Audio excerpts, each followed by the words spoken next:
Greg Eckerman, one of the founders of EricsHouse. We are a community of hope and healing for survivors of sudden loss, especially those grieving loss of a loved one to substance abuse or suicide. As we walk their journeys with our members, we rely on a number of different modalities to support them, including sound healing. Today, I'm very pleased to have three of our gifted sound healing practitioners with us for a conversation about their art.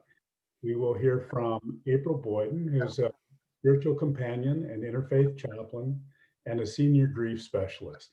She leads chanting and singing meditations for EricsHouse.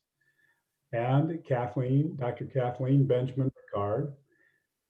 Kathy is a nurse practitioner who practices a wide variety of holistic healing methods, including gong vibration and breath-based healing.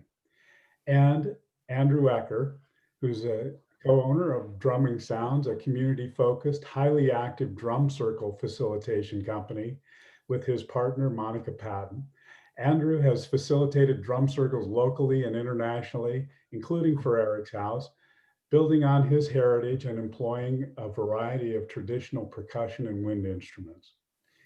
And now I'd like to ask each of you to do a little better job of introducing yourselves, just a bit more background about your instruments and your approaches to sound healing, especially in support of loss survivors. So if we could start with you, April.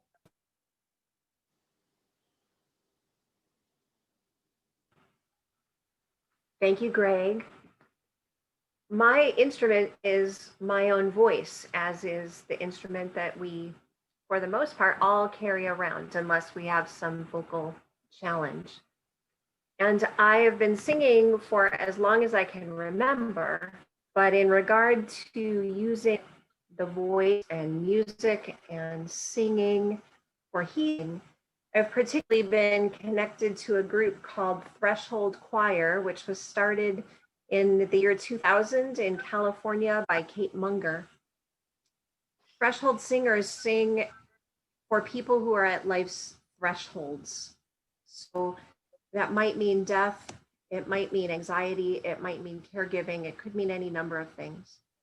But singing for people, especially singing together with others, promotes a certain kind of healing, a nurturing of community, vibrational challenges changes that we'll all talk about here tonight, I'm sure.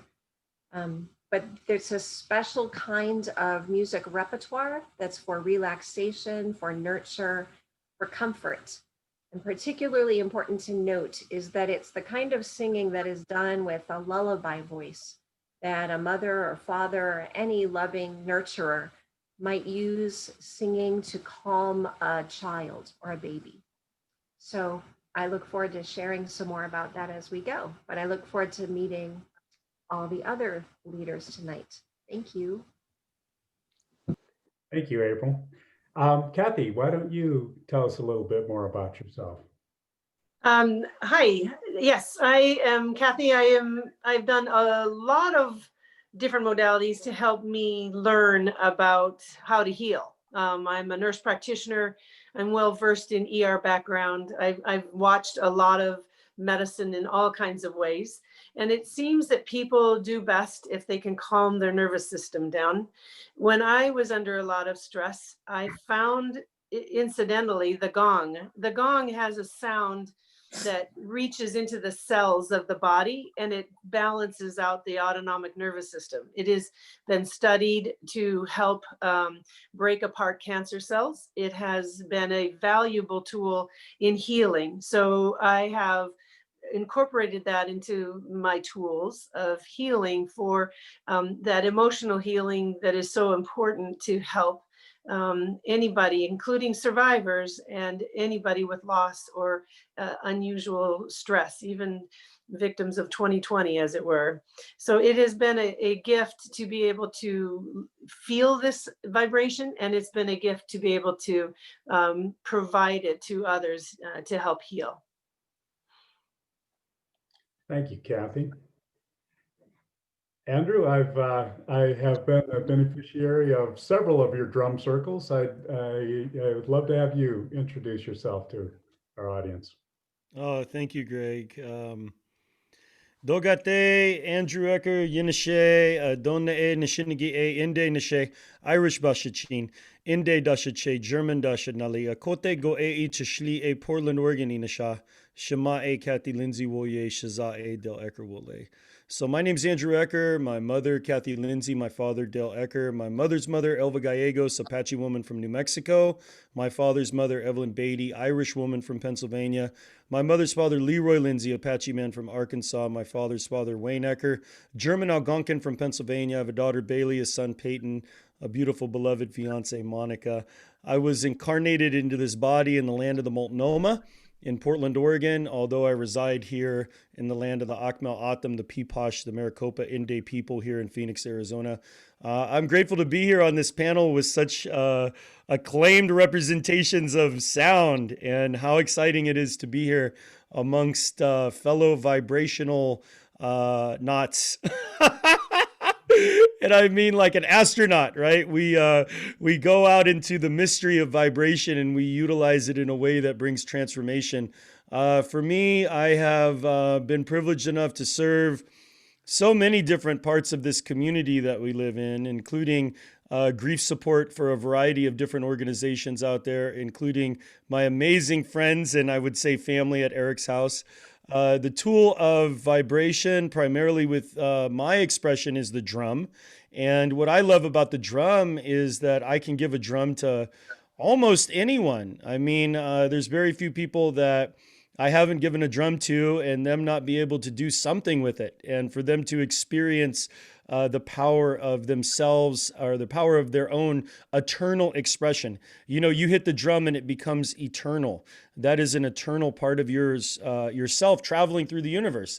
And it's so beautiful to be able to facilitate that sacred space and be able to connect people to a group kind of conscious connection. It's something that builds bonding with people. And both me and my beloved are trained in an evidence-based healing modality called health rhythms, which was developed by a psychoneuroimmunologist and a music therapist named Dr. Barry Bittman and Christine Stevens.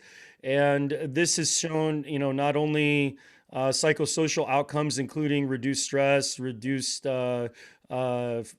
anxiety, reduced depression, but also biological function, including increasing the cells that attack tumors called killer cells, which is, you know, not some kind of like out there, you know, etherical spiritual thing, but this is biological function that has had peer-reviewed, documented literature written on it in multiple different medical journals. And what we're finding now is that science is catching up to what we know as, you know, our ancestors knew. You know, there was a time when your ancestor, my ancestor, you know, sat around the fire and they would go to the person in the village and, you know, they would say, hey, I'm not feeling so good. And most likely the first thing they would say was, when was the last time you drummed? When was the last time you sang a song? When was the last time you danced? And, you know, that was sometimes the only medicine was drumming, singing, and dancing. You know, in our tradition, in our Apache tradition, Inde tradition, you know, in our tradition, that's what we call ourselves, Inde people. The word for medicine man, you know, the word for medicine practitioner is singer. That's actually the word. And, you know, we're a drum culture. We have, you know, the water drum is what we use culturally. Myself, I didn't grow up with all of that. You know, I grew up, you know, basically I found my way to a drum circle. And that was how I came into the drum. And it's been my greatest teacher. And I love sharing it with people. So yeah, you get me talking about drumming and get me talking about vibration. And I can share so many stories because I am very excited about music and how it has helped me in my life, specifically with grief. I lost both of my parents to drug-related causes. My mom from a cocaine overdose, my father from cirrhosis of liver caused by hepatitis C. You know, my mom and my parents in their substance abuse, my mom used me to shoplift to support her cocaine habit. And by the time I was a teenager, I was using heroin with my dad. You know, this is basically growing up in the 80s in the height of the Reagan era. There was nothing like what they have now for substance abuse treatment. And still with the amount of substance abuse treatment that's out there, our children are still dying. we still have the highest rate of suicide recorded in history, the highest rate of overdose. It's a punitive model out there that needs to be corrected. And these ancient tools, I am the poster child for it. Really, I'm 22 years substance abuse free. I'm not on any psychotropic medicines, meaning I'm not taking any antidepressants, any anti-anxiety medicines. And I attribute that to my relationship with the drum. My relationship to sound. So it's a personal thing for me. And when I show up at EricsHouse, it's like I'm coming home to family that have experienced the loss of a family member, have experienced the loss of a loved one. And, it's a cultural thing. I mean, let's be real honest, people. It's this culture, and we as sound practitioners are the antithesis, of that culture of punitive, correctiveness. We're the loving vessel of light and opportunity for us to transform the way we live. And I thank EricsHouse for giving us an opportunity to ground into it and be vessels of love and light in a certain sense. So thank you, Greg. And that was probably a lot. But I'm grateful to be able to share here. And, I want to give other people an opportunity to talk to. And I'm just hopeful that I can find some way to draw you out in this. You're going to have a real challenge.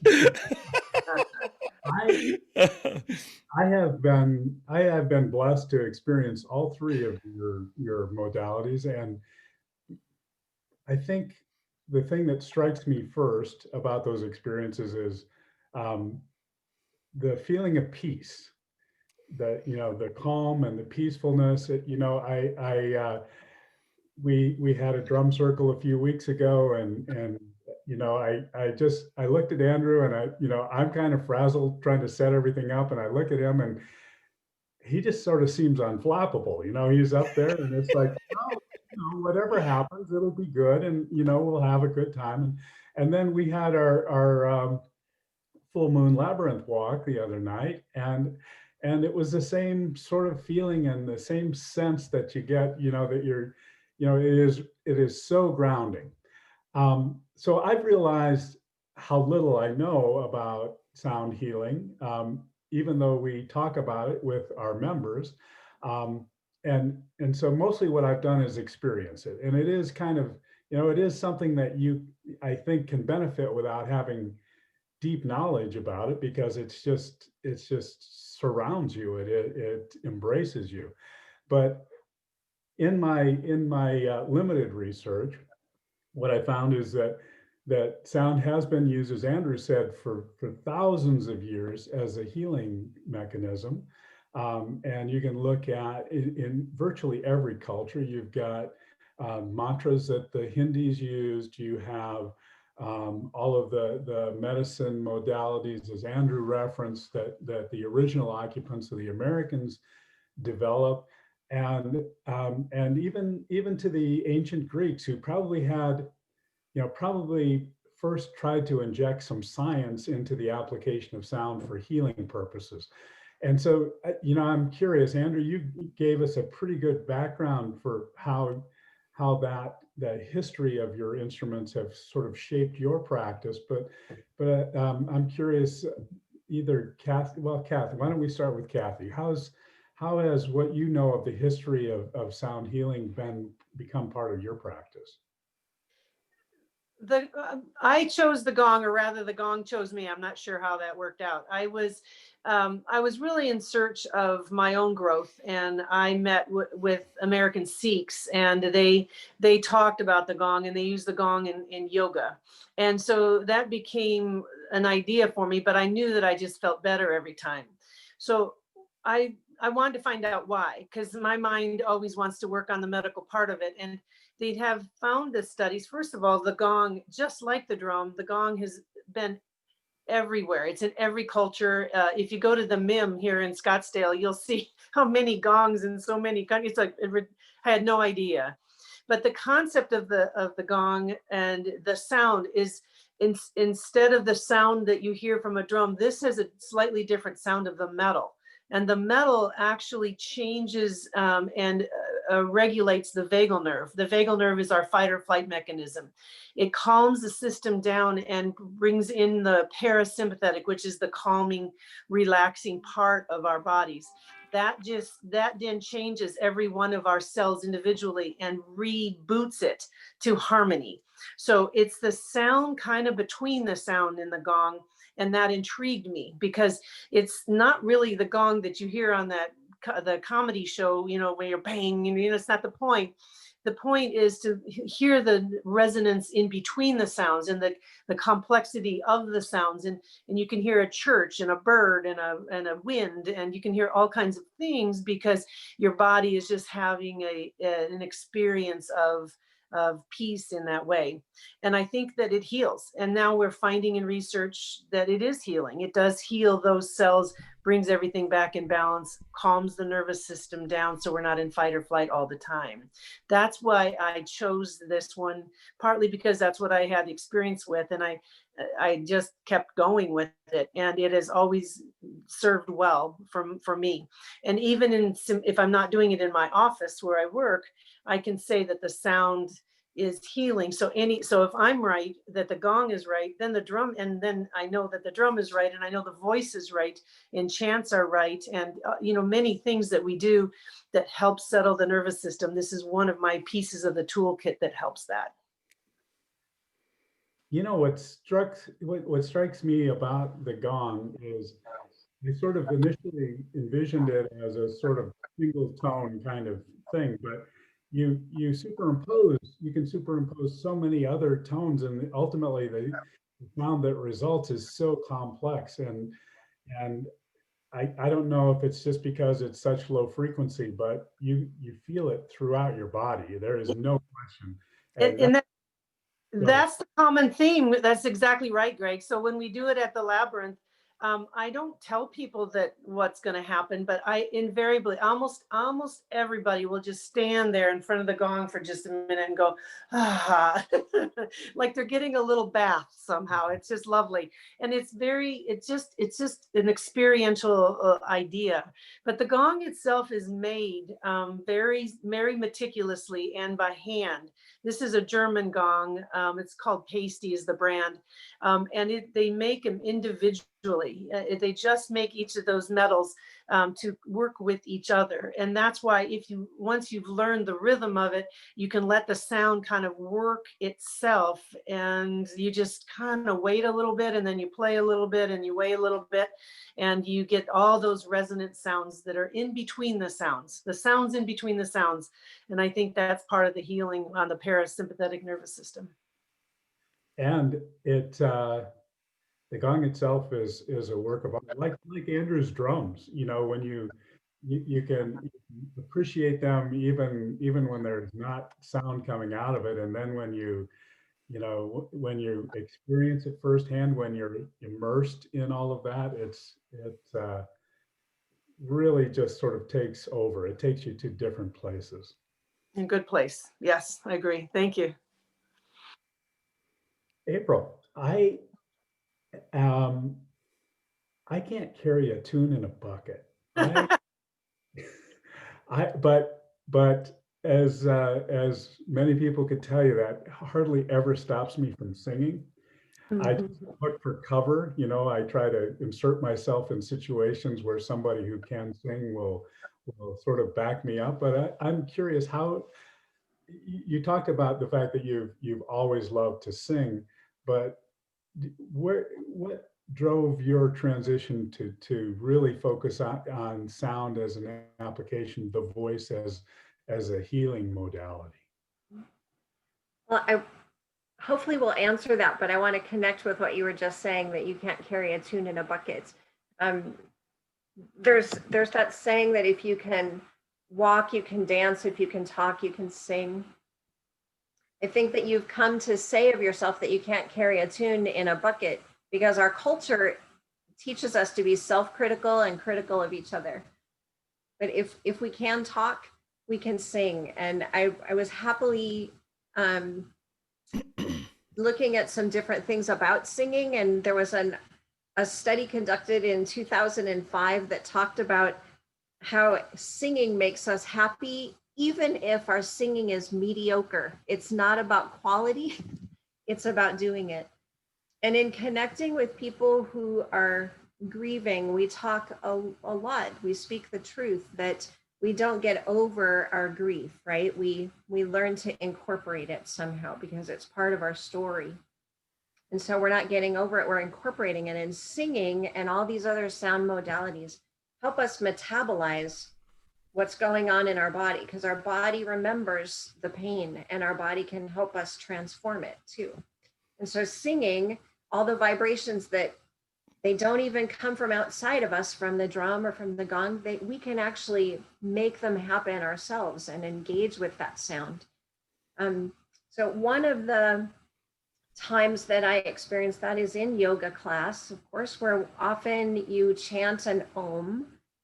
And I love being taught that om, that tiny little word, has 4 sounds to it.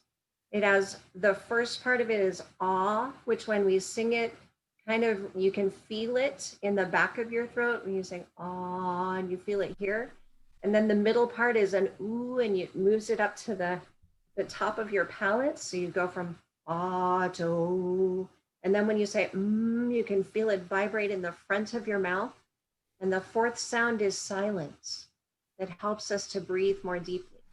So that om helps us to vibrate and move that energy through our body to help us metabolize whatever it is we're feeling, whatever stress, grief, whatever. And singing, especially singing for another person, is an intimate experience, which adds to the stress and makes us again say things like we can't carry it in a bucket. But when we remember that we're made for relationship and that our capacity to love is what makes our grief so intense, right? So if we can open ourselves to sing for someone else, even if it's mediocre, if we can open ourselves to be sung to, it creates that connection person to person. And being together with each other, that's our whole thing at EricsHouse, is walking with each other in our grief and sorrow to find joy. So singing to someone, listening to someone, singing together creates community. And that creates hope in the world and makes the world a better place. So two things really strike me in what you were saying, April. It's you know, I love the description of the 4th sound of in the om chant of silence, and you know, it's something that I find as I do as I do my work as a grief companion. I have to kind of constantly remind myself there's times to allow silence in this conversation, and people grieving tend to not, to naturally sort of be uncomfortable with that initially, that we're always, we're trying to find distractions, we're trying to fill, all of the space in our lives so that we don't necessarily have to spend as much time confronting our grief. But the other thing that comes out of that, and you've all touched on this, is that how this establishes sort of an intimate connection person to person, how it builds community. Because when we look at what grievers are going through, it's pretty well described as disharmony. It is, it's a disconnection with the life around us, the other people in our lives, ourselves, our history, our future. There's just so much to that it kind of leads me. My background is technical, and so part of what I've enjoyed in my limited researches of sound healing is trying to understand this concept of applying these energy fields, vibrations, and I think you can aptly describe all energy as vibration, and Einstein said there's an equivalence between matter and energy. So I guess it's all energy. But how have you seen that application of these healing frequencies to the energy fields around the body? Is there a way that you've been able to experience that or detect it? I mean, I think I feel it viscerally, just, I feel the vibrations in my body, but I don't understand anything about the energy fields around my body. And I don't understand how those get distorted, though I'm sure they do by grief. So long-winded introduction, but let me just Andrew, why don't we come back to you? So for me, right, as kind of a student of vibration, I understand energy in two forms, which is density and flow. When we think about emotional density, what we have done is we've created a story around energy. And generally, the distorted toxic masculine is this idea of protecting ourselves from the experience of emotion. So we begin to compress the energy, and that energy becomes potential. And in itself, it also can create a gravitational field around that density of energy.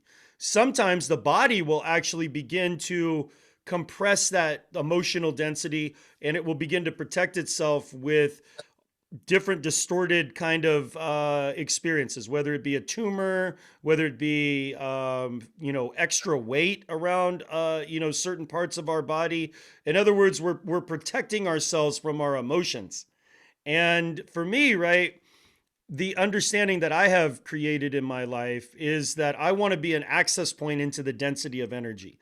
I literally am hungry for the density of energy.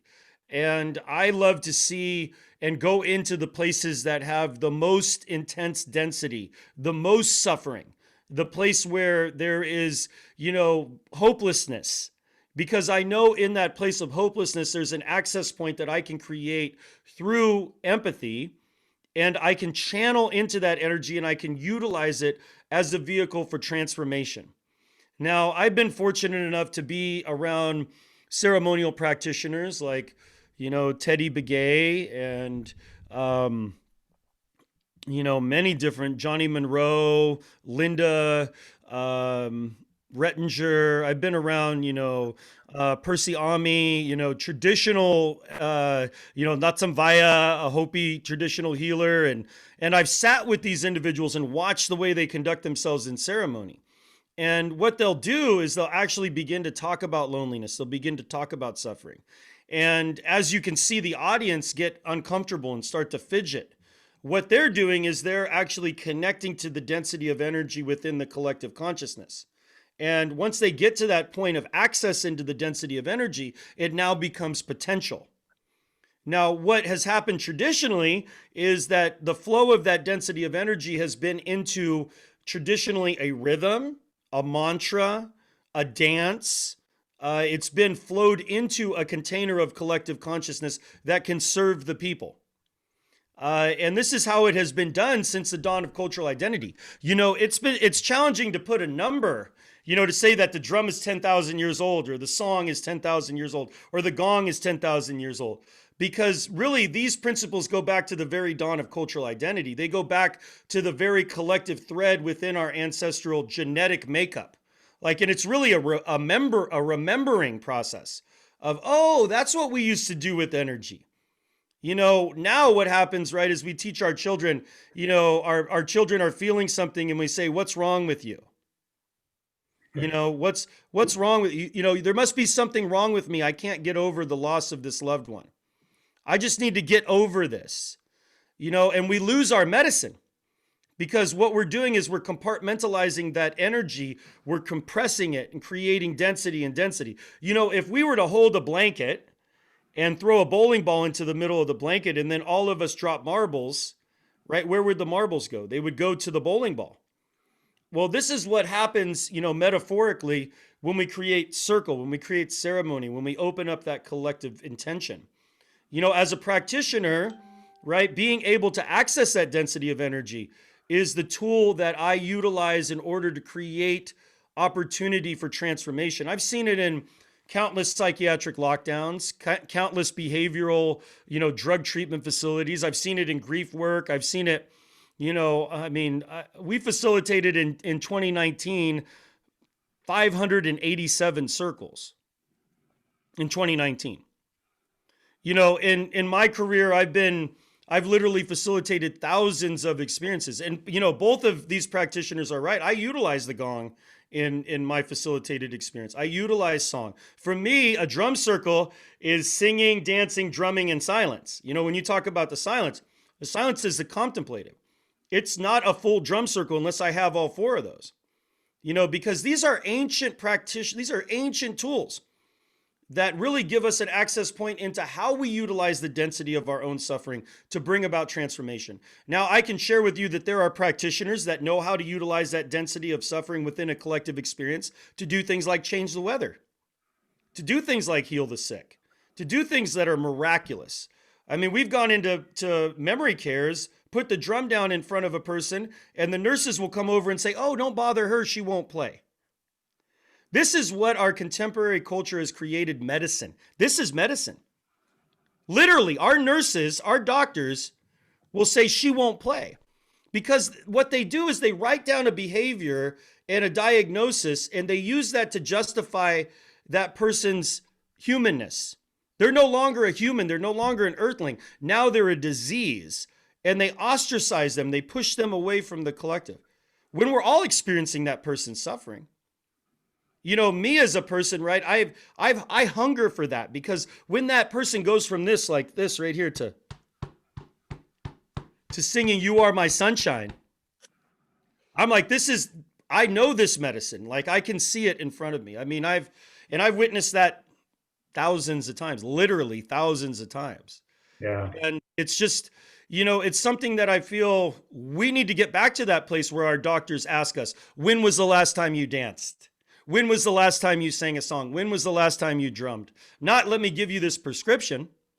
We need to be in a place where we exhaust every form of traditional healing before we go get that prescription. And EricsHouse has been a vehicle for that. There are many people that would be on an antidepressant right now if it wasn't for EricsHouse. There are many people that may be on an antipsychotic medicine if it wasn't for EricsHouse. And why do I know this? Because I see the culture that you're creating. I see the faces of the people that come in like this, broken and beaten. And when they start drumming, next thing you know, they're smiling. And next thing you know, they're singing songs and laughing. And it's no longer just, okay, let's all get together for our pity party and talk about how we've lost someone. Let's do something with that energy. Let's make a difference with that energy. Let's find our medicine in our suffering. So energy, suffering, emotional density, access to the density of emotion, these are all relevant, and really languaging that is important, because we can get into the etherical, the vibrations of the chakras. We can talk all about this kind of stuff. And that stuff is great. It really is. And I've studied it all. I've studied frequency, and I've studied, beats per minute, and I've studied all of these different forms. But really, the access point into our emotional trauma, and how, as a practitioner, I come in the room and I say, I was really feeling lonely before I got here. I was feeling that kind of loneliness that, it doesn't go away being around a group of people. And just sitting in that and then letting everybody else come to that place. Oh, guess what? Now we're all starting to feel that density of energy. And I'm hungry for that. I really want that to come forward, because now I can use that, and you can use that to drum, and we can all make something out of that energy. That for me is a much more relevant conversation than getting into the etherical vibrational frequency of the planets and all of this stuff, which is great stuff too. Don't get me wrong.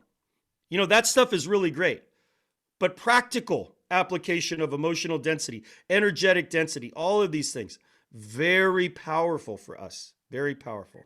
Yeah. And, when you're dealing with somebody who's really buried in their grief, they're probably not ready to talk about, whole world impacts. Their sphere of awareness is relatively small. If you can get it outside of their body, you're probably doing good.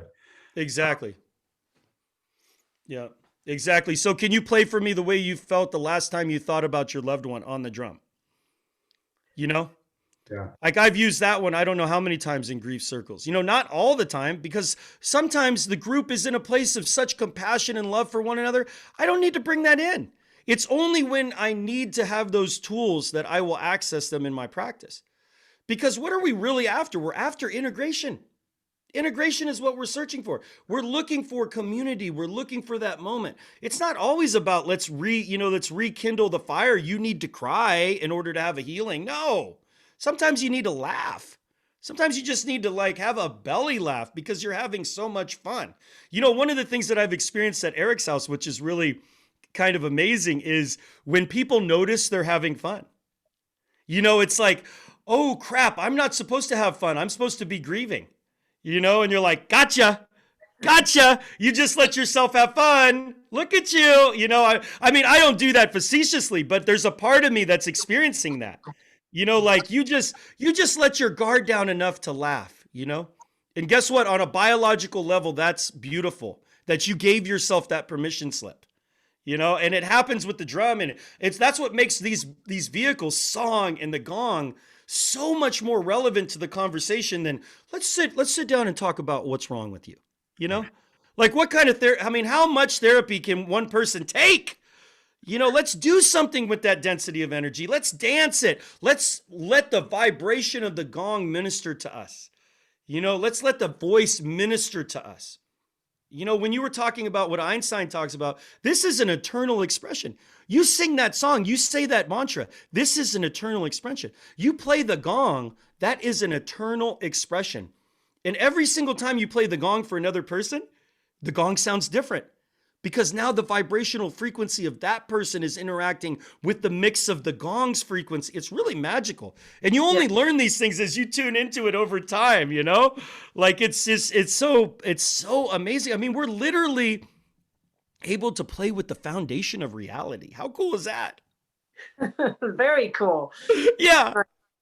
Kathy, you and I had a brief conversation the night of the labyrinth walk about some research that you were studying. I believe it was some French researchers that had actually validated the scientific basis for something that Andrew referenced earlier, the ability of certain frequencies to destroy cancer cells. I'd love to hear more about that.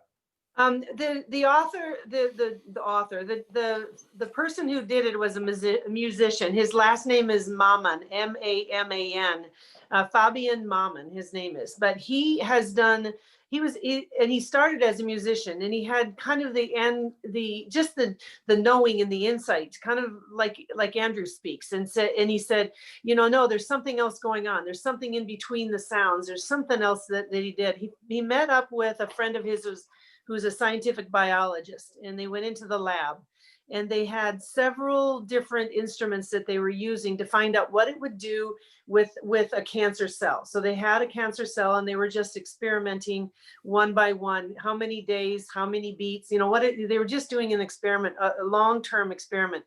And they found that every one of the instruments at a time or another would absolutely destroy the cancer cell. This is in vitro. This is in a little petri dish, and they were able to photograph it with the Kirlian photography that they do for this interesting kind of energy work. And what they found was that the cell could not withstand that kind of energy. So the gong, for instance, took 21 days, and the cell would be destroyed.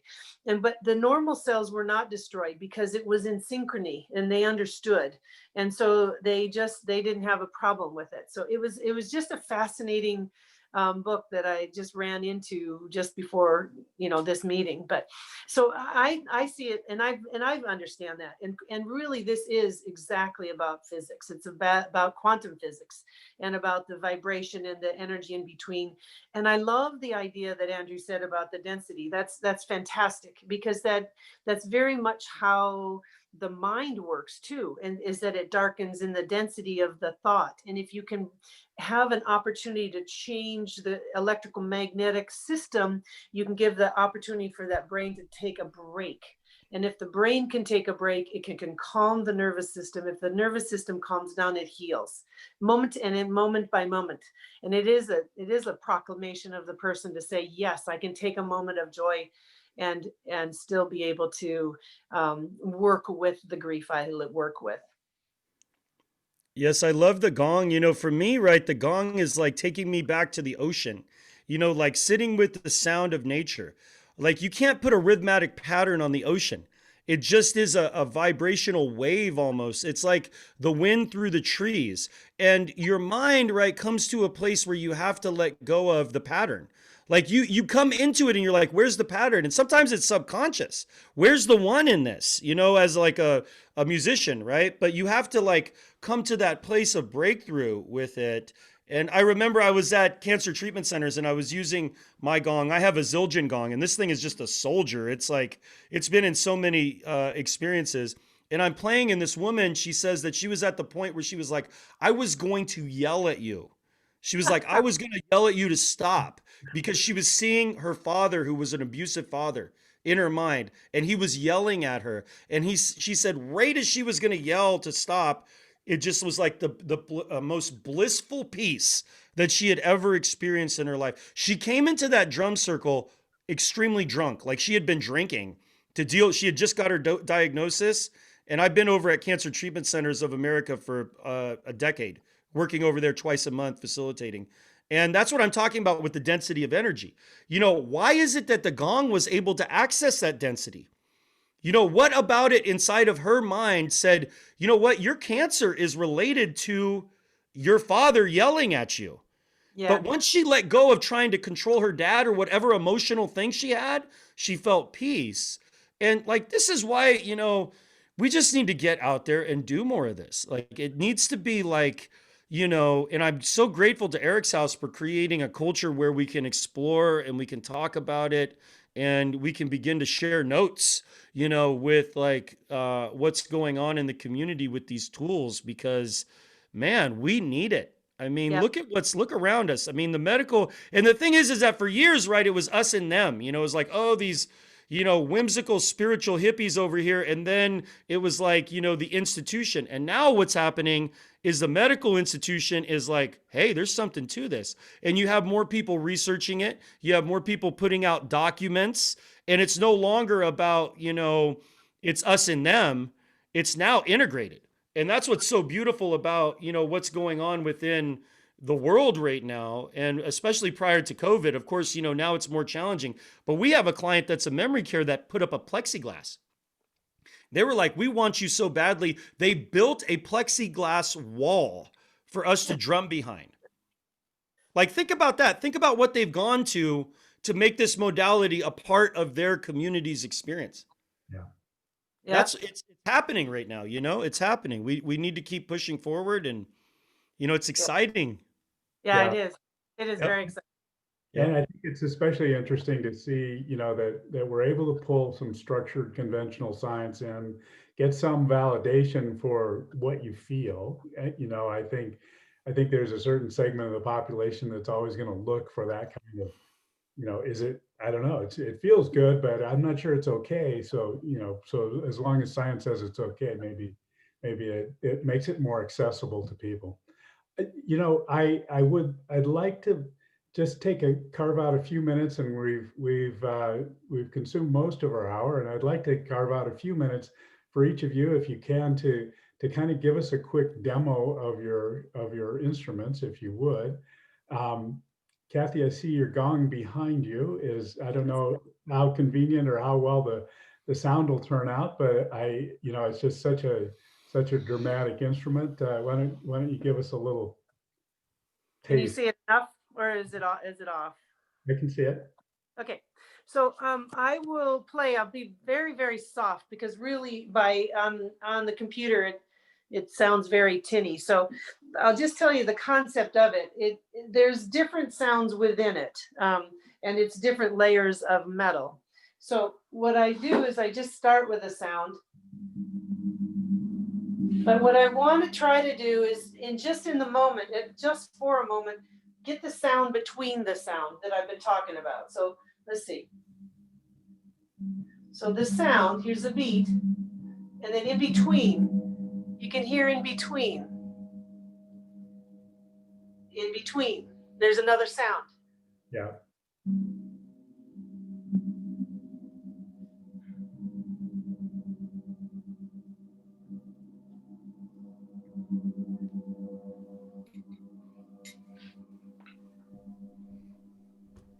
And that's how it goes. It's very, there's no way to do it justice in this medium, really, but It's hard. you can get a feel for it. It is really, kind of back to our earlier conversation, it really kind of needs us to be together, to be, to have that kind of personal connection to really get the full benefit. But it's just such a beautiful sound. And as it resonates, it's the sounds in between, and your body just has a chance to take a break, and every cell of your body knows that. Yeah. Yeah. Andrew, can you? Oh, nice. Yeah.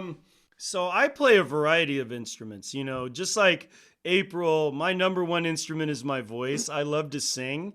Like that's probably, my favorite. And I actually sang the last time we drummed, I sang a Kenny Rogers song, which was super cool. But, I'll play a Hampton for you right tonight. And this is a traditional Native American instrument. It's actually a Mayan instrument. So hold on, let me go grab it real quick. And you're going to listen to it, and you're going to be like, oh, that's a didgeridoo, but most people don't realize that if you were to travel to Chiapas, Mexico, to a temple called Bonaparte, on the walls of this temple, there are murals of the Mayan people playing this. And it goes back pre-Columbus, pre-colonial. It's a very old instrument made out of the agave, and is probably one of my favorite instruments to play because it is vibrational. And hopefully you'll be able to experience that as I play for you. So I'm just going to grab it, and I'll play for you a little bit. And yeah, you can just let it minister to you, Okay.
Nice, very nice. Isn't it? Yeah, it is. That is so much fun. Thank So you. that's the Mayan trumpet, also known as the Hampton.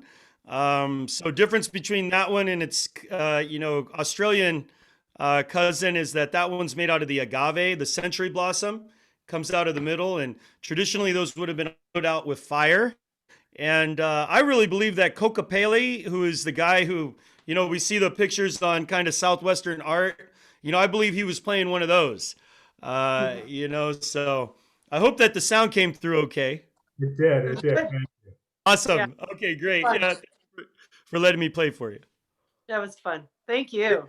Did that all with one breath. Just kidding. No, I know better. I know. My sons play the bagpipes, and sometimes they'll have a didgeridoo with that concept with the bagpipes. Yeah, no, it's not all. It's a I lot. know. Yeah. There's a lot of Circular air coming music. through. Yeah. That's cool. Awesome. Yeah. Well, it helps if you can breathe through your ears, I suppose. Yeah, I got lungs to my toes. No. That's right.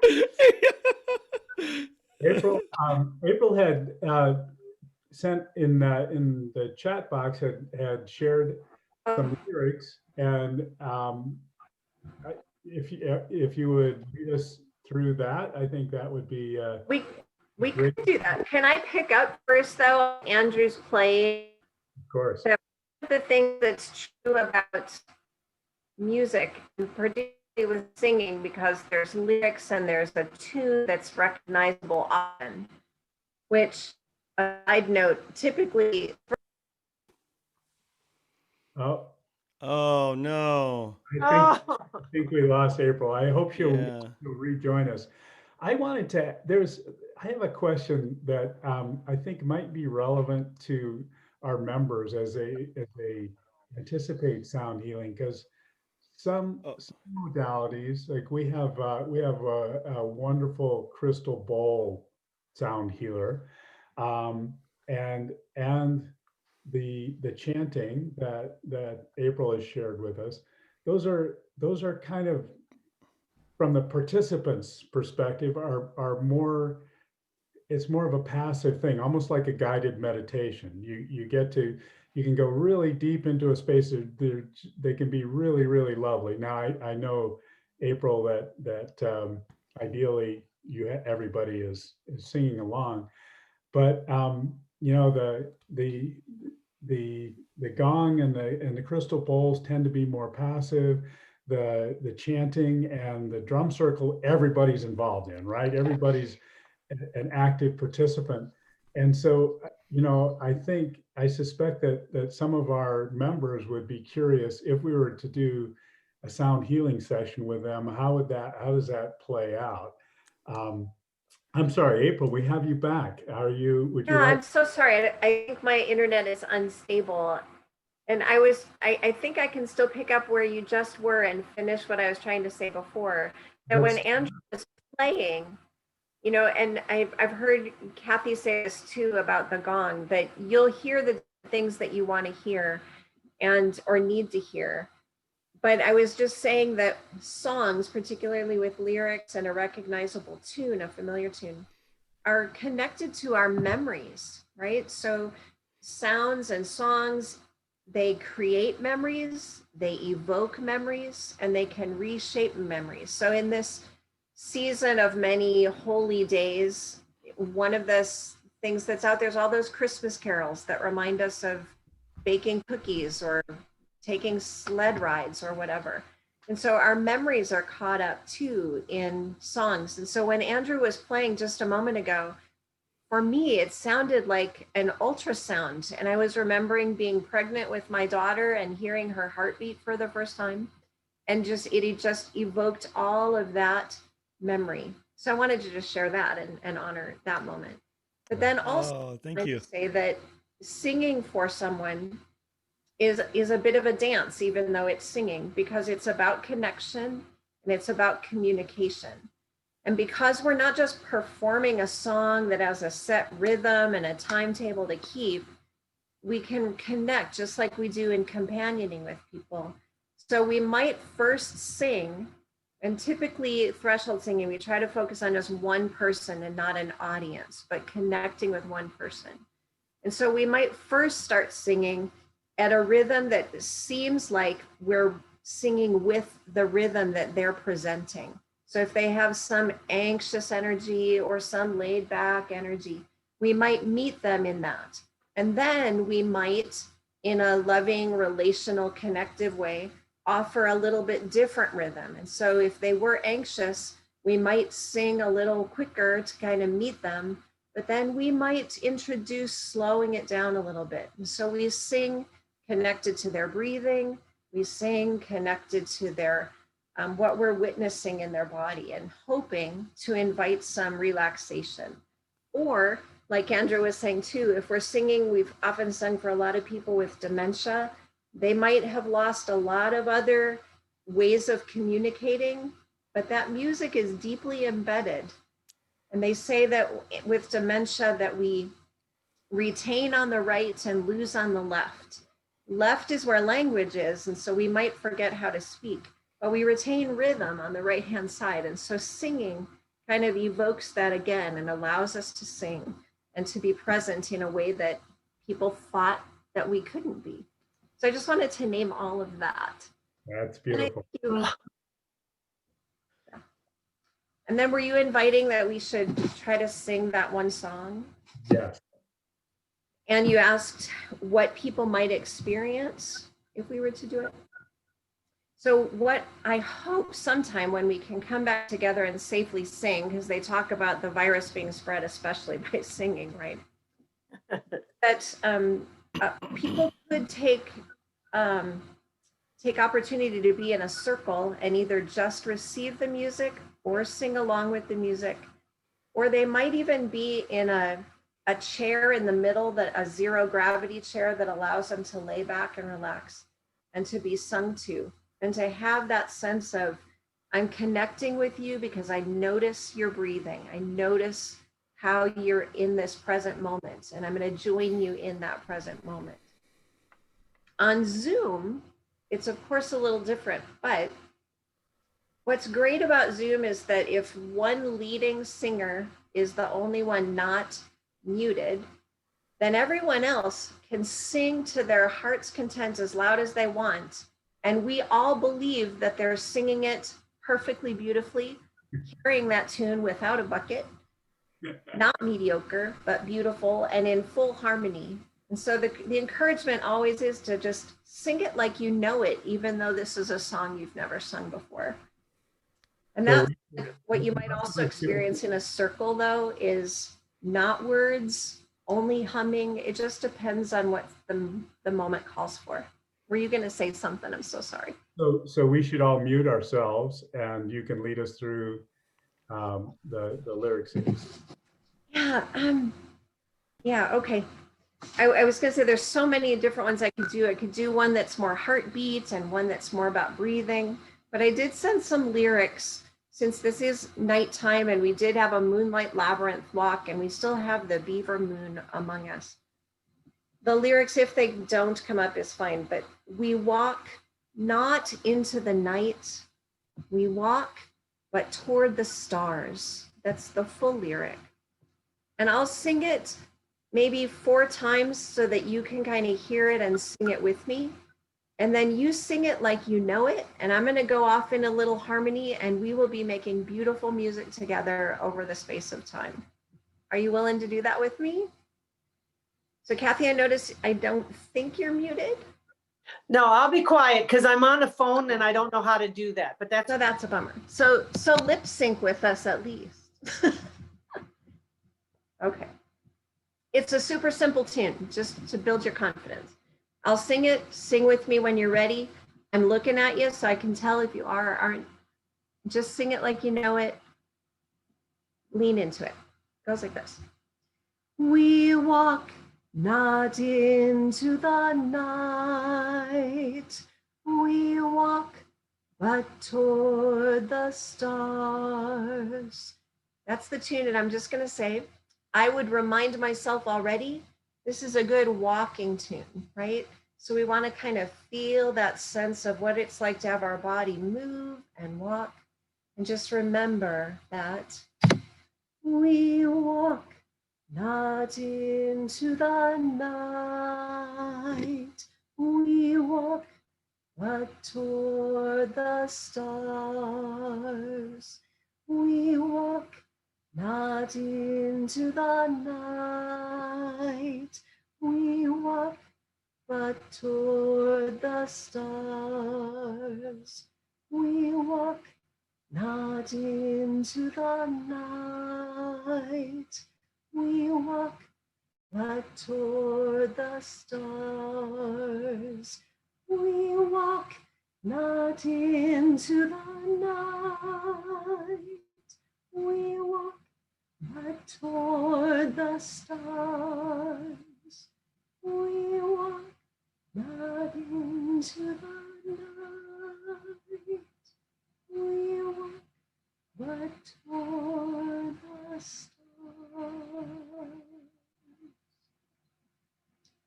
Just sing quieter and quieter as the baby's falling asleep. They're getting calmer and more relaxed. Thank you. You sounded beautiful. I was in particularly good voice, I noted. I know it to be true. Thank you so much, April. I think we've kind of come to the end of our time. I'm so grateful to all of you for taking time to be with us here today, this evening. And I'm so grateful for all that you do for Eric's House and for our members.